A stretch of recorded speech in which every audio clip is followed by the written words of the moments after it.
Pithadiya toll પ્લાઝાનો એક video viral થઈ રહ્યો છે.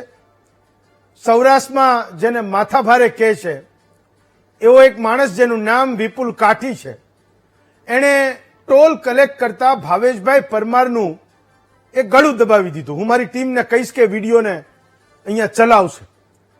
ધોલ ધપાટ પણ કરી લીધી અને જાતિવાચક શબ્દોથી એનું અપમાન પણ કર્યું. આ વિડીયો તમે સ્ક્રીન પર જોવો છો. મુદ્દો માત્ર 35 રૂપિયા ટોલ કપાવવાનો હતો. ટોલ રોડ પરથી પસાર થતા કેટલાય આવા અસામાજિક તત્વો ટોલ ઉઘરાવતા સ્ટાફ સાથે એ દાદાગીરી કરતા હોય છે. રોડ ઉપર આપણે આ વાતોને જોઈએ છે. સમજવાની વાત એ છે કે જે ટોલ કલેક્ટ કરે છે એ તો બિચારો સાવ નાનો માણસ છે. ટોલ ઉઘરાવીને એ જે કંઈ પૈસા આવે છે એના ખિસ્સામાં નથી જતા. એ આજુબાજુના ગામમાંથી આ ટોલ પ્લાઝા પર નોકરી કરવા આવતા હોય છે, જેની મજબૂરીઓ પણ હોય છે.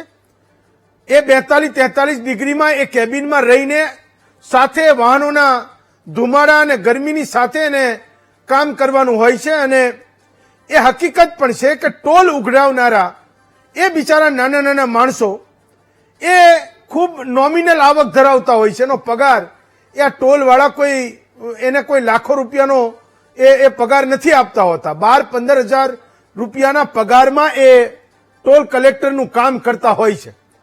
તો ટોલની બાબતે કોઈ ધડ કરવી હોય, કોઈ માથાકૂટ હોય કે કોઈ ફરિયાદ હોય તો એ સરકારને લખવું જોઈએ. તો ત્યાં તો એ કોઈને કાગળે લખવો નથી, પણ નાના માણસો સાથે એ દાદાગીરી કરવી છે જે આ વિડીયોમાં દેખાય છે. કેટલાક એવા વિચિત્ર લોકો પણ હોય છે કે ફાસ્ટેગ એના ખિસ્સામાં રાખે, પાછળ ગાડીઓની લાઈન લાગી હોય અને ટોલ ઉઘરાવવાવાળા લોકો સાથે એ માથાકૂટમાં ઉતરતા હોય. આપણને એવું લાગે કે હમણાં અહીંયા એને એકબીજા સાથે એ ફેટમફેટી થઈ જશે ને એ કોઈ લાઠી દંડા પણ એકબીજા ઉપર ઉગામશે. પણ પીઠડિયા ટોલ પ્લાઝા પર જેણે દાદાગીરી કરી એ વિપુલ કાઠીને પોલીસ પકડી લાવી. ટોલ કલેક્ટરની એને માફી પણ મગાવી. હું કહીશ કે એ વિડીયો પણ ચલાવે જે એની માફી પોલીસ મંગાવે છે. તો જ્યારે પોલીસ એને લઈ આવી, એની માફી મગાવી, બધાની વચ્ચે એની જ્યારે માફી મગાવી, આ દ્રશ્યો તમે જોવો છો. એ પોલીસને પણ હું એ કહું છું કે એને ખૂબ સારું કામ કર્યું જે તે વખતે. પણ આ માણસ વિશેના કેટલાક પોલીસની સામેના પણ સવાલો છે, એને પણ પૂછીશું. એ તમારા સવાલોને એ મહામંથનમાં પૂછીશું.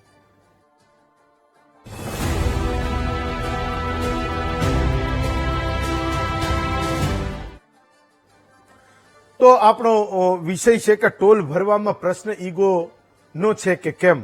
રોહિત ડોડિયા છે, જેતપુરના ડીવાયએસપી છે, ને હસમુખ ગઢવી છે, ટોલ મેનેજર છે. બંનેને હું જોડું છું. સૌથી પહેલા ડોડિયા સાહેબ, તમારો ટર્ન. મહામંથનમાં તમારું સ્વાગત કરું છું. સારું થયું કે તમે આ અસામાજિક તત્વની, ગુંડાની તમે શાન ઠેકાણે લાવી. પણ શું ખરેખર એ ટોલ કપાવો નહોતો જોઈતો ને ટોલ કપાયો તો કે કેમ? આ એક તો સૌથી પહેલો પ્રશ્ન છે ડોડિયા સાહેબ, કે ઘટના શું બની?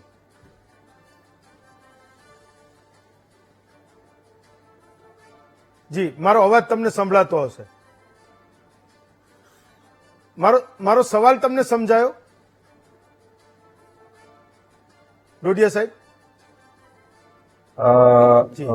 પહેલા તો હું આપને એ જણાવી દઉં કે ટોલ કપાઈ ગયો તો એ બિનજરૂરી અથવા તો ખોટી રીતે કપાણો એવું કઈ નતું. ટોલ કપાણો પછી એમને ખ્યાલ આવ્યો અને મેસેજ આવ્યો હશે એટલે એ એમ કહેતો હતો કે હું જે દર વખતે પેલી સાઈડની લાઈનમાં જતો હતો, આ વખતે મિડલ લાઈનમાંથી નીકળ્યો એટલે ઓટોમેટિક ટોલ કપાઈ ગયો. એટલે એમણે જબરદસ્તી ઓલાને કીધું કે મારો ટોલ કપાણો જ કેમ? એમનો ટોલ કપાવવો ન જોઈએ અને કપાણો એવું કઈ હતું નહીં. ટોલ તો બધાનો કપાય છે. એ રીતે એક મુદ્દો એ હતો કે એ વાત કદાચ સાચી હશે કે આ વ્યક્તિ એ દારૂના કોઈ કેસમાં પકડાયેલો છે અથવા તો બુટલેગર છે. એ માણસ આવી જગ્યાએ દાદાગીરી કેમ કરી જાય? તમારા વિસ્તારમાં આવા દાદાઓ કેમ પેદા છે? એ પણ એક સવાલ છે. તો આ એક વર્તનનો પણ સવાલ છે. આ વ્યક્તિ આમાં બુટલેગર છે અને દારૂના ગુનામાં અગાઉ પકડાયેલો છે. એકાદ માથાકૂટનો પણ ગુનો છે અને પાસામાં પણ જઈ ચૂક્યો છે. એટલે એને એ રીતે એને અહીંયા માથાકૂટ કરી એટલે એમની વિરુદ્ધ 307 અને એટ્રોસિટીનો ગુનો દાખલ કરી અને એમનું રિકન્સ્ટ્રક્શન તો મારો સવાલ જ એ હતો ડોડિયા સાહેબ કે આવા લુખ્ખા તત્વોએ નાના માણસોને પરેશાન કરી કેમ જાય એને કોઈ વાંધો હોય સરકારને લખે. આવું વારંવાર થાય છે કે કેમ? આ કોઈ નાની વાત નથી, આ તો એક ગંભીર પ્રશ્ન છે. ના ના, આવી રીતે કોઈ ટોલ કપાણું હોય અને કોઈ વિરોધ કર્યું હોય એવું બન્યું નથી. બીજી કોઈ રીતે માથાકૂટ થઈ હોય એક બે જણાને એ અલગ છે, પણ આ તો ટોલ કપાણું અને ટોલ બાબતે માથાકૂટ થઈ હોય એવો આ પહેલો બનાવ છે. અને બીજું કે એ પણ એમને સમજાવવું જોઈએ કે ભાઈ ટોલ કપાઈ જાય એમાં કોઈ કશું ના કરી શકે. પોલીસે નહીં, હું નહીં, તમે નહીં, તો તમારે સરકારને જ કહેવું પડે. કોઈ પણ જી, માણસ બિલકુલ ટોલ કપાવવો જ જોઈએ અને એને ટેગ પોતે જ લગાડેલી હતી અને ટેગમાંથી જ કપાયેલો હતો. એમ એના કેશ લીધું કે એવું કઈ નતું, ટેગમાંથી જ ઓટો કટ થયા હતા. ચલો, કપાવવાનો જ હતો અને કપાણો હતો. હું હસમુખભાઈ ગઢવી છે આ જે ટોલ કલેક્ટ કરે છે એને હું જોડું છું. ડોડિયા સાહેબ, તમારો હું આભાર માનું છું કે તમે અમારી સાથે જોડાયા, કેટલાક સવાલોના તમે જવાબ પણ આપ્યા અને એ મુદ્દો પણ ખૂબ મહત્વનો છે કે બુટલેગર જેવા લોકો એ ખુલ્લેઆમ ટોલ પ્લાઝા પરથી પસાર થતા માત્ર 35 રૂપિયા જેવી વાતમાં એ નાના માણસનું ગળું પકડી લે તો એ પોલીસે પણ વિચારવાનો સમય છે. હસમુખભાઈ, મને એ સમજાવો કે કોઈ એવો તો ગુસ્સો નથી ને કે આજુબાજુના ગામોને કોઈ છૂટ મળેલી હોય અને આવા લોકોને તમે કંઈક રોકતા હો અથવા એનો ટોલ કપાતો હોય અને એના ગુસ્સાનું માધ્યમે બિચારો નાનો એવો ટોલ કલેક્ટર બનતો હોય? પૈસા તો તમારે ઉઘરાવીને સરકારને જ આપવાના હશે. હસમુખભાઈ. ના સાહેબ, એવું નથી હોતું કે કોઈ અહીંયા આજુબાજુના ગામ હોય એને ફ્રી હોય. લગભગ બધાના ભારત સરકારના નિયમ પ્રમાણે આપણે બધાના ટોલ લેતા જોઈએ છીએ અને અત્યારે તો સરકારે સારી એવી ફેસિલિટી કરેલી છે કે 3,000 રૂપિયા એન્યુઅલ પાસમાં 200 ટોલ પ્લાઝા ફ્રી આપવામાં આવે છે આ લોકોને. પણ અમુક ઈગોનો સવાલ હોય છે. અમુક કેસમાં લોકોને 15-20 લાખની ગાડીઓ લઈને જતા હોય પણ ટોલ ભરવો અઘરો પડતો હોય છે. તો આ બધા કારણો છે કે ટોલ કર્મીઓ ઉપર ગુસ્સો કરવો. બાકી ફ્રી ભારત સરકારના નોટિફિકેશન દ્વારા કોઈને ફ્રી આપેલું જ નથી. ડિસ્કાઉન્ટ આપેલા છે અને ડિસ્કાઉન્ટ જાહેર અમારા અહીંયા સાઇન બોર્ડ ઉપર પ્લસ અમે નોટિસ કરતા જોઈએ છીએ લોકોનું. માનો કે બાજુના ગામવાળાને કોઈને પસાર થવાનું થાય, આ પીઠડિયા ટોલ નાકા એટલે મે બી હું એ વિસ્તારથી એટલો પરિચિત નથી, પણ એ પીઠડિયા ગામનું નામ હશે તો એ ગામવાળી કોઈ વ્યક્તિ છે એને આજુબાજુમાં 2, 4, 5 કિલોમીટર ક્યાંય ગાડી લઈને જવાનું થાય તો એને ટોલ ભરવો પડે જેટલી વાર આવે જાય એટલી વાર? હા હા હા, ટોલ ભરવો જ પડે. એમાં કોઈને ફ્રી આપેલું નથી. જે ભારત સરકારના નોટિફિકેશન પ્રમાણે જે નોમિની જે છે જે અંદર નોટિફિકેશનમાં લખેલું છે કે આટલા વ્યક્તિ આ પોસ્ટ આ ડેઝિગ્નેશન એ એલાઉ છે, એક્ઝામ્પશન આપેલું છે ભારત સરકારે.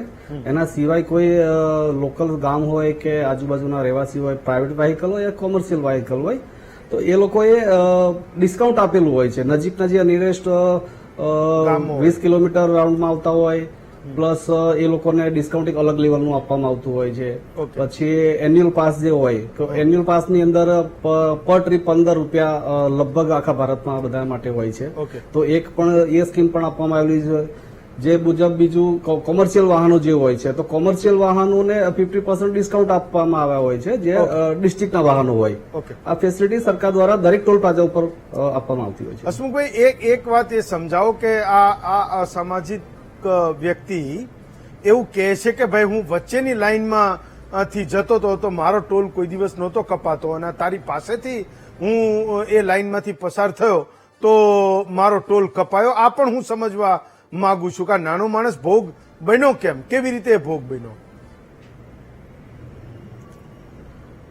ઘણા દિવસમાં લગભગ 2-3 દિવસ, એક દિવસમાં 2-3 વ્યક્તિઓ તેવા આવી જ જતા હોય ટોલ પ્લાઝા ઉપર કે જે લોકોનું ફાસ્ટેગમાંથી પૈસા ના કાપવા માટેની દાદાગીરી પ્લસ પૈસા કપાઈ ગયા હોય તો છોકરા સામે આજે કરી એ રીતની દાદાગીરીઓ કરતા હોય છે. ઘણા લોકો એવા સાહેબ હોય છે. હમણાં 10 મિનિટ પહેલા જ હું ટોલ પ્લાઝા ઉપર અહીંયા લાઈનમાં ગયો તો ત્યાં મેં જોયું કે એક યુઝર છે જેની પાસે ફાસ્ટેગ નથી. ફાસ્ટેગ એને પોતાનું ઘરે પડ્યું છે એમ કહે છે કે મારા તમે પૈસા કાપો. છોકરો કે ભાઈ એ રીતે પૈસા ના કપાય, તમારું ફાસ્ટેગ નોટિફિકેશન પ્રમાણે લખેલું છે અને એડવાઇઝરી જારી કરેલી છે ભારત સરકારે. મેં કીધું કે ફાસ્ટેગ ચોટાડવું બહુ જરૂરી છે. લોકો ખિસ્સામાં છતાં પણ આવા લોકો હોય છે જે ન્યુસન્સ કરતા હોય કે નહીં પૈસા કાપો. પછી એના લીધે શું થાય સાહેબ કે પાછળ એમ્બ્યુલન્સ હોય કે ઇમરજન્સી વ્હીકલ હોય જે ડિસ્ટર્બ થતા હોય છે અને અંતે આનો ભોગ ટોલ પ્લાઝાના કર્મચારીનો જ બનવું પડતું હોય છે. હસમુખભાઈ, એક છેલ્લો સવાલ કે આ ભાવેશભાઈની માફી એણે માગી, તો એ ભાવેશભાઈ એને માફ પણ કરી દીધો કે કેમ? હા સાહેબ, કર્મચારી છે એ તો કોઈ દુશ્મન લઈને બેસવાનું નથી. જે લીગલી જે એની મેટર થઈ છે પોલીસ સ્ટેશનમાં, જે પણ લીગલી થયું છે એ કાર્યવાહી પોલીસે કરેલી છે અને પોલીસનો સપોર્ટ ખૂબ સારો હોય છે. ક્યારે પણ આવી બનાવો છાસવારે બનતા હોય આવા બનાવો પણ પોલીસને જાણ કરવામાં આવતા પોલીસ તાત્કાલિક આ લેવલે પગલાં લેતી જ હોય છે. અને રહી વાત કર્મચારીની, તો કર્મચારી એક નાના વર્ગનો હોય છે, એ લડી ના શકે, તો એ ક્યાંય ને ક્યાંય એ પોતે ઈચ્છતો હોય કે મેટર પૂરી થઈ જાય. તો તમને એવું લાગે છે કે આ વિપુલ કાઠીને પોલીસે જે રીતે પાઠ ભણાવ્યો, માફી મગાવી, સરા જાહેર એને ચલાવ્યો, તો એના કારણે એવા લુખ્ખા લોકો જે આવા નાના માણસ સાથે માથાકૂટ કરતા હોય એને એક પદાર્થ પાઠ પણ એ શીખાશે? તમને એવું લાગે છે? જી સાહેબ, દરેક જે પણ ટોલ પ્લાઝા ઉપર આવી રીતે દાદાગીરી